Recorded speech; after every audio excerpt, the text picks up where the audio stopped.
अस्सलामु अलैकुम वरहमतुल्लाहि वबरकातुह। अज़ीज़ तलबा, उम्मीद है कि आप लोग खैर वाफियत से होंगे। आज के इस चैप्टर में या इस दर्स में हम लोग मुल्क की या हुकूमत की इकोनॉमिकल पॉलिसीज़, सियासा इक़्तिसादिया या इक़्तिसादी सियासत को पढ़ेंगे। यानी हुकूमत वो कौन कौन सी सियासत या पॉलिसीज़ को अपनाती है जब मुल्क में आई हुई इक़्तिसादी बुहरान को सुधारना मकसद हो, या मुल्क में अगर इक़्तिसाद एक अच्छे ट्रेंड पर, एक अच्छे लय पर जा रहा है तो उसे उसी पर बाकी रखना हो, उसे स्टेबिलिटी और उसे इस्तिक़रार देना हो, ये मकसद हो, या कोई भी मकसद हो, तो मुल्क की कुछ पॉलिसीज़ होती हैं, उन्हीं की बुनियाद पर, उन्हीं का सहारा लेकर के हुकूमत मुल्क की इकोनॉमिकल कंडीशन को सुधारती है या उसे अच्छा बनाती है। तो इसी सिलसिले में हम लोग ये दर्स पढ़ेंगे। इससे पहले कि हम लोग आगे की तरफ जाएं, जो पॉलिसीज़ होती हैं वो दो तरह की होती हैं। एक होता है फाइनेंशियल पॉलिसीज़,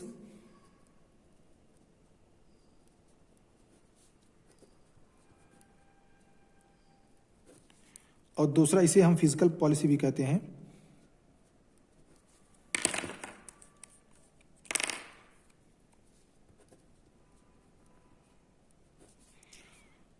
और दूसरा होता है मॉनेटरी पॉलिसी।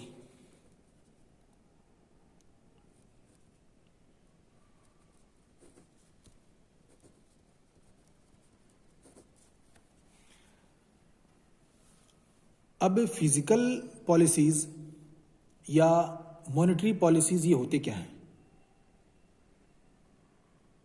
इसे हम समझते हैं।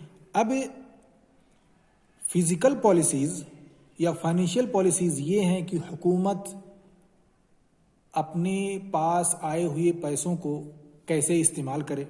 हुकूमत के पास पैसा आम तौर पे टैक्सेस से आता है, तो टैक्स की सूरत में आया हुआ पैसा हुकूमत कैसे इस्तेमाल करे, ज़्यादा करे इस्तेमाल या कम करे इस्तेमाल, बिजनेसमैन को दे या जनरल पब्लिक के हाथ में पैसा पहुंचाए, क्या पॉलिसीज़ होनी चाहिए, ये यहाँ पे डिफाइन करता है फिजिकल पॉलिसीज़ में। तो इक़्तिसादी अहदाफ को हासिल करने के लिए या मुल्क के इक़्तिसाद को एक इस्तिक़रार देने के लिए जो पॉलिसीज़ हुकूमत अपनाती है, कोई दूसरा इंस्टीट्यूशन नहीं, कोई दूसरा इदारा नहीं, बल्कि हुकूमत जो पॉलिसीज़ अपनाती है उसे कहा जाता है फिजिकल पॉलिसीज़ या फाइनेंशियल पॉलिसीज़। इसे अगर हम एक लफ्ज़ में डिफ़ाइन करें तो हम उसको कह सकते हैं, अरबी में उसे हम कह सकते हैं हिया इस्तिख़दाम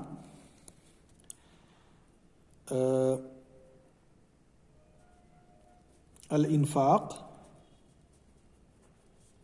अल हुकूमी। इन्फ़ाक़ हुकूमी का मतलब हुकूमत जो पैसा पब्लिक सर्विस में ख़र्च करती है, जैसे तालीम है, एजुकेशन, आपका रोड ट्रांसपोर्ट, रोड की सेफ्टी, रोड अच्छा बनाना, ऐसे ही हेल्थ सर्विसेज और जो भी सर्विसेज गवर्नमेंट आपको फ्री में प्रोवाइड करती है, सरकारी तौर पे जो सहूलियात आपको दी जाती हैं, इससे यही मकसूद है अल इन्फ़ाक़ अल हुकूमी। और दूसरा है वज़्ज़राइब। टैक्स को भी हुकूमत इस्तेमाल करती है, टैक्स बढ़ा करके या टैक्स घटा करके या टैक्स के पैसे को किसी स्पेसिफिक जगह पर इस्तेमाल करके लितहक़ीक़ अहदाफ इक़्तिसादिया। अब इक़्तिसादिया इसमें दोनों आ गए, चाहे इक़्तिसाद का हदफ ये हो कि जो इक़्तिसाद इस वक्त मुल्क की चल रही है अच्छी है या बुरी है उसी पर वो कायम रहे, उसको स्टेबिलिटी देना मकसद हो, या जो इक़्तिसाद है उसे अच्छा बनाना हो, कोई भी हदफ हो सकता है। तो अहदाफ इक़्तिसादिया को के हुसूल के लिए हुकूमतें जो इन्फाक हुकूमी या ज़राइब में पॉलिसीज़ अपनाती है, उसी को कहा जाता है फिजिकल पॉलिसीज़ या फाइनेंशियल पॉलिसीज़। अब इसे अगर हम आपको अगर अंग्रेजी में इसे इस्तेमाल करना चाहें तो आप कह सकते हैं use of taxation and public expenditure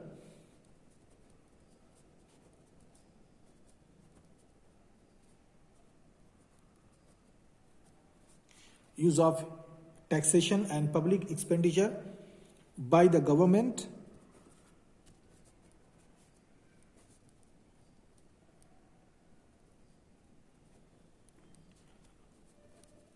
for the economical purpose या for the stabilization of the economy or to achieve the goal of economy, कुछ भी लिख सकते हैं आप।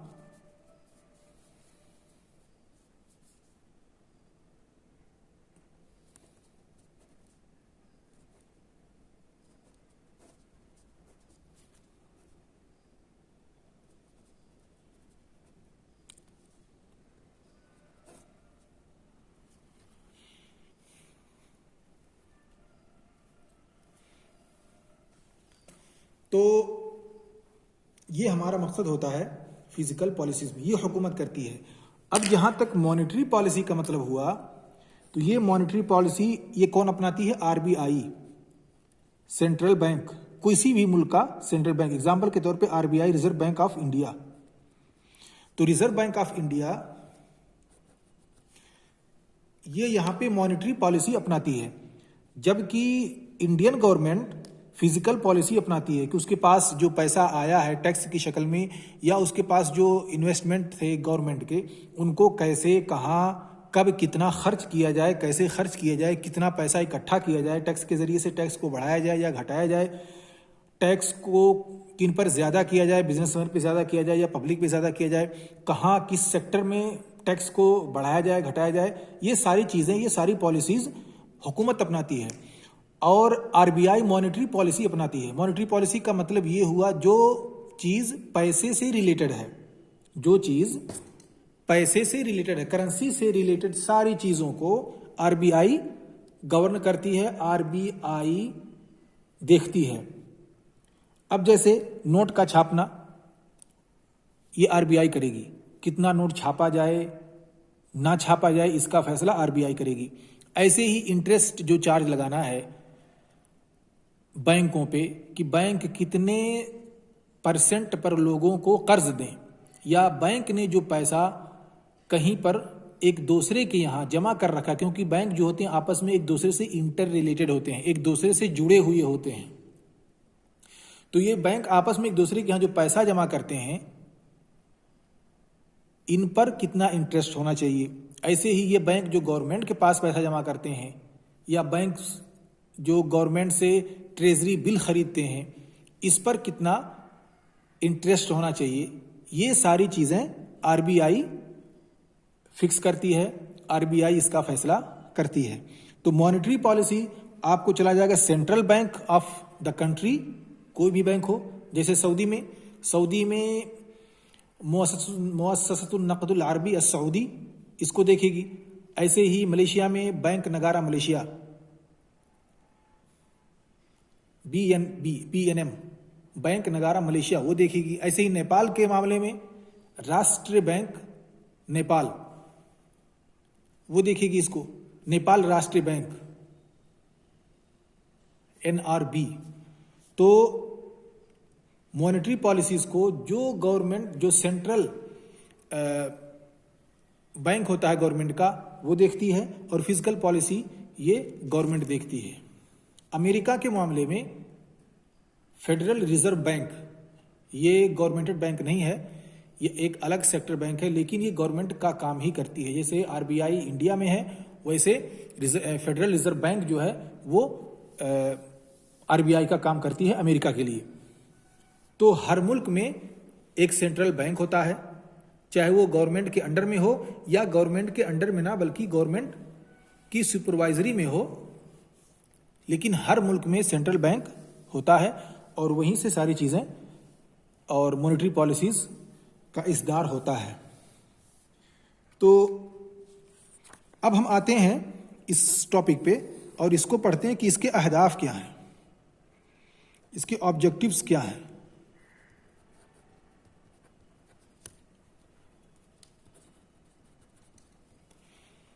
फिजिकल पॉलिसी या फाइनेंशियल पॉलिसीज के अहदाफ क्या हैं। होता क्या है, जैसा कि मैंने बताया आपको कि गवर्नमेंट जो होती है वो पैसे रिसीव करती है और फिर उसको खर्च करती है, टैक्स की शक्ल में पैसा इकट्ठा करती है और फिर उस पैसे को खर्च के शक्ल में तालीम पर, मेडिकल पर, ट्रांसपोर्ट पर, ऐसे ही और दूसरी सर्विसें जो गवर्नमेंट आपको फ्री में देती है उस पर खर्च करती है। तो एक तरफ से पैसा लिया, दूसरी तरफ खर्च किया। कभी कभार ऐसा होता है कि खर्च गवर्नमेंट का ज्यादा हो जाता है, गवर्नमेंट का खर्च ज्यादा हो जाता है। तो अब जो खर्च ज्यादा हो रहा है ये पैसा कहां से आएगा? तो ऐसी सूरत में गवर्नमेंट कर्ज लेती है, चाहे वो दाखिली कर्ज हो या खारजी कर्ज हो। दाखिली कर्ज यानी मुल्क के अंदर से जो लोग पैसे वाले हैं उनसे गवर्नमेंट कर्ज लेती है, बैंक से, बड़े बड़े बिजनेसमैन से, उनसे कर्ज लेकर के गवर्नमेंट खर्च करती है और लोगों को सर्विस देती है। ऐसे ही कभी कभार ऐसा होता है कि रेवेन्यू जो गवर्नमेंट का होता है, टैक्स के जरिए से आया हुआ इनकम या दूसरे सोर्सेज से आया हुआ गवर्नमेंट का टोटल इनकम, जिसे हम नेशनल इनकम कहते हैं, वो कभी कभार ज्यादा हो जाता है तो पैसा बच जाता है। अब उसका क्या किया जाए, ये गवर्नमेंट की पॉलिसी पे डिपेंड है कि गवर्नमेंट क्या करना चाहती है। ठीक है, तो इन सारी बातों को हमने समझा। अब आते हैं कि इसके ऑब्जेक्टिव्स क्या हैं, इसके अहदाफ क्या हैं। तो सबसे पहले कुछ जनरल ऑब्जेक्टिव्स हैं जिसे गवर्नमेंट हमेशा, हर गवर्नमेंट चाहती है। उसमें से है पहला objective, maintenance and achieve full employment. हम कह सकते हैं फुल एम्प्लॉयमेंट का हासिल करना।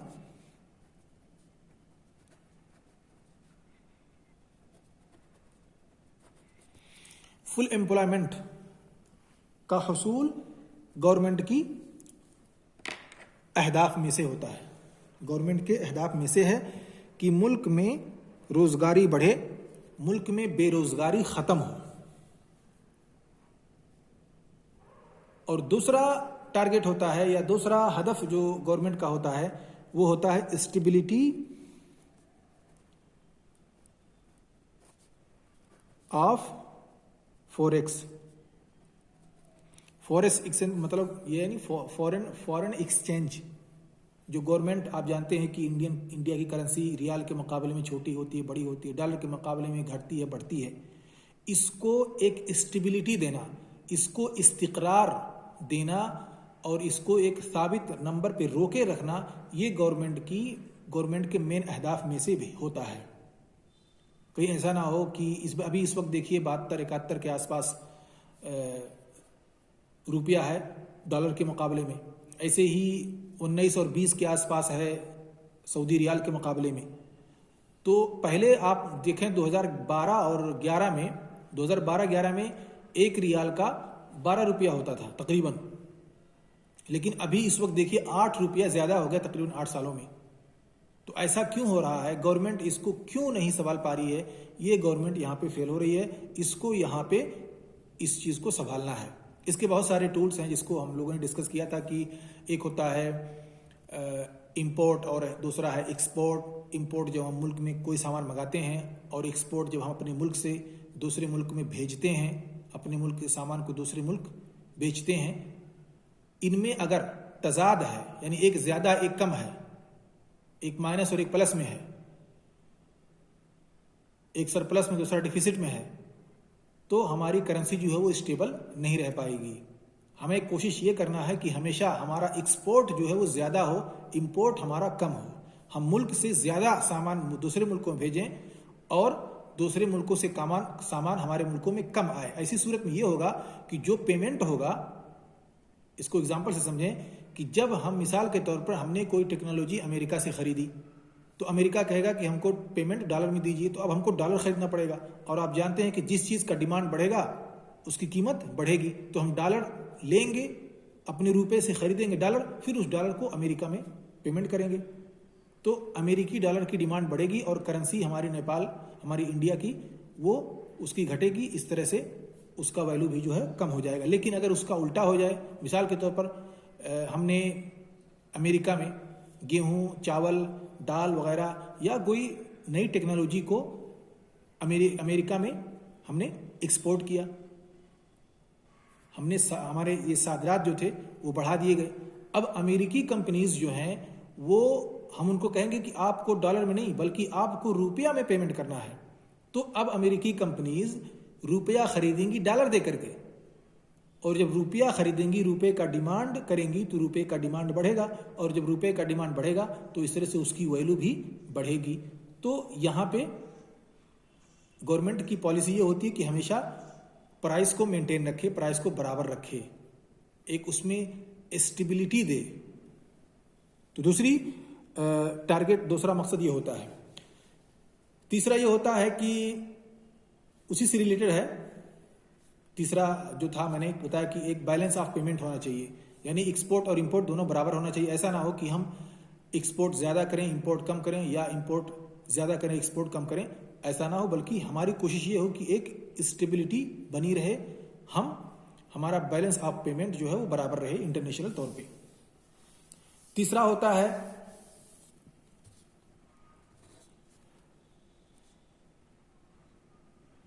स्टेबिलिटी और growth of GDP, gross domestic product. Government हमेशा कोशिश ये करती है कि जीडीपी बढ़े, लेकिन जीडीपी बढ़ाने के लिए उसे कुछ करना पड़ता है। और जब जीडीपी बढ़ाएगी, कुछ पॉलिसीज को वो चेंज करेगी या कुछ पॉलिसीज को अप्लाई करेगी, तो ऐसी सूरत में उसकी वजह से कुछ और परेशानियां मुल्क में बढ़ जाएंगी। इसलिए गवर्नमेंट हमेशा कोशिश ये करती है कि डेवलपमेंट भी होता रहे और महंगाई भी ना बढ़े और मुल्क की तरक्की भी होती रहे, जीडीपी भी बढ़ता रहे। या जीडीपी एक स्टेबल,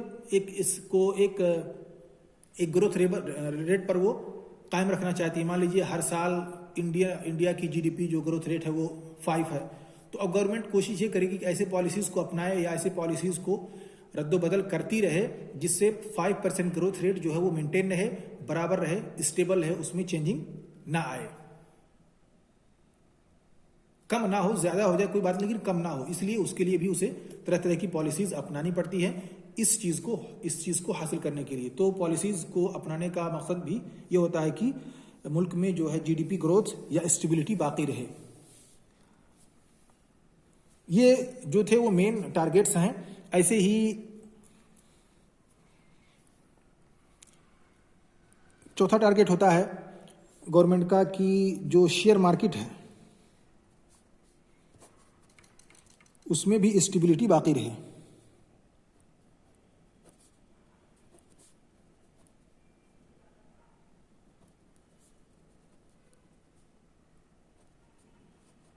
शेयर मार्केट या शेयर बाजार जो है उसमें स्टेबिलिटी बाकी, ऐसा ना हो कि बहुत सारी कंपनियों का शेयर जो कम हो जाए या बहुत सारी कंपनियों का शेयर जो है इतना हाई हो जाए कि लोग उसको खरीद ना सकें।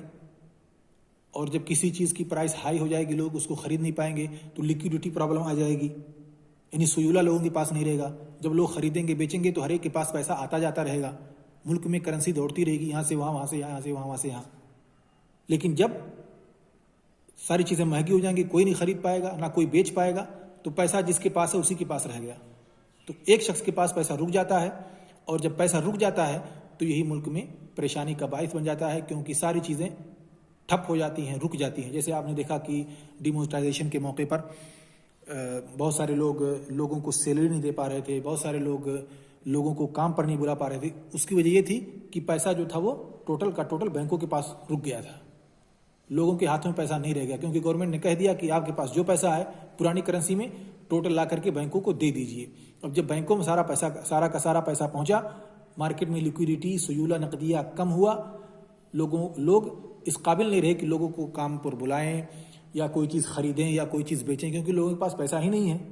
और पैसा ही असल मीडियम है या असल मीडिया है ट्रांजैक्शन का, किसी भी चीज़ के खरीदने का, तौलने का, नापने का, बहुत सारा सिस्टम पैसे ही से चलता है। तो वो सिस्टम लोगों के पास नहीं रहा। इसीलिए देखेंगे गवर्नमेंट ने जब उसके पास लिक्विडिटी कम होगी, सुलह नकदिया मार्केट में कम हो गया, तो गवर्नमेंट ने लॉन्च कर दिया पेटीएम, एटीएम पे, ये वो सारी चीज़ें गवर्नमेंट ने शुरू की कि ऐसा हो जाए, ऐसा हो जाए। और कैशलेस इकोनॉमी, ये वो जो भी चीज़ें थी वो इसी का एक पूरक थी।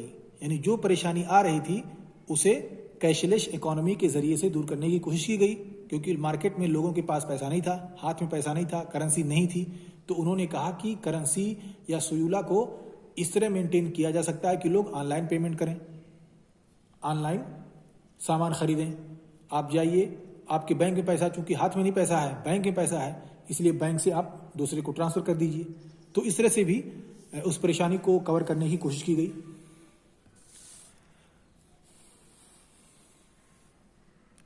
ऐसे ही गवर्नमेंट का एक हदफ ये भी होता है कि इन्फ्लेशन को कंट्रोल किया जाए, कंट्रोल ऑफ इन्फ्लेशन। मुल्क में महंगाई ना बढ़े, जो है वो रहे, लेकिन उससे ज़्यादा ना हो। कुछ बढ़े लेकिन बहुत ज़्यादा ना बढ़े, क्योंकि ऐसा होने से, महंगाई बढ़ने से बहुत सारी प्रॉब्लम गवर्नमेंट के लिए और लोगों के लिए आएंगी। इसलिए गवर्नमेंट हमेशा चाहती है कि इन्फ्लेशन जो है वो बढ़े, क्योंकि इन्फ्लेशन बढ़ेगा ही बढ़ेगा, क्योंकि गवर्नमेंट ये चाहती है कि जीडीपी भी बढ़े। गवर्नमेंट चाहती है कि डेवलपमेंट मुल्क में हो। गवर्नमेंट लोगों के पास पैसा भी पहुंचाती है, बड़े बड़े बिजनेसमैन को पैसा देती है, आसानियां करती है कि लोगों के पास पैसे आए, लोग नए नया प्रोजेक्ट लॉन्च करें, नए नया बिजनेस चालू करें। ये गवर्नमेंट चाहती है, क्योंकि ऐसा करने से जीडीपी बढ़ेगी। लेकिन जब हर एक के पास पैसा हो जाएगा, मार्केट में सुयूला ज़्यादा हो जाएगा, लिक्विडिटी मार्केट में फैल जाएगी, हर एक के पास लिक्विडिटी पैसे हो जाएंगे, तो ऐसी सूरत में सामान धीरे धीरे महंगे हो जाएंगे। क्योंकि हर एक के पास पैसे हैं, सामान को किसी भी लेवल पर बेचा जाए वो आदमी उसे खरीद लेगा, क्योंकि उसके पास पैसा है। तो गवर्नमेंट इस महंगाई को रोकने के लिए मार्केट से सुयूला को खींचना शुरू कर देती है, मार्केट में सुयूला नकदिया कम कर देती है। फिर लोगों के पास पैसे नहीं रह जाते हैं, तो जो सामान महंगा हुआ था फिर धीरे धीरे वो कम होने लगता है, और फिर इस तरह से महंगाई ज़्यादा ना बढ़ती नहीं है, कुछ लेवल तक बढ़ने के बाद फिर वो स्टेबल रहती है, रुकी रहती है। तो बहुत सारे अहदाफ हैं, उनमें से ये भी एक था।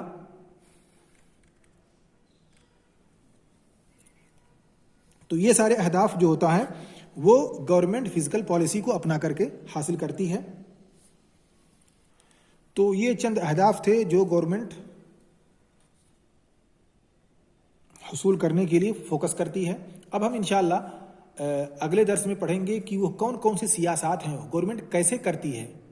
जब मुल्क में महंगाई हो जाए, जब मुल्क में गवर्नमेंट चाहे कि लोग डेवलपमेंट की तरफ लोग आएँ, लोग नया नया प्रोजेक्ट लॉन्च करें, नया नया बिजनेस चालू करें, तो ऐसे वक्त में गवर्नमेंट क्या क्या करती है, इसको भी पढ़ेंगे। और ऐसे ही जब गवर्नमेंट इन सारे डेवलपमेंट को धीरे धीरे रोकना शुरू करती है किसी परेशानी की एवज, तो उस वक्त क्या होता है, यानी माली तवस्सो के जरिए से और माली इनकुमाश के जरिए से, तवस्सो का उल्टा, हुकूमत क्या करती है, कौन कौन से हरबे और कौन कौन से हथियार अपनाती है, इस पर हम इंशाअल्लाह डिटेल से अगले क्लास में डिस्कस करेंगे। यानी वो टूल्स और अदवात जिनके इस्तेमाल से या जिनको इस्तेमाल करके गवर्नमेंट मुख्तलिफ इक्तसादी हालात का सामना करती है।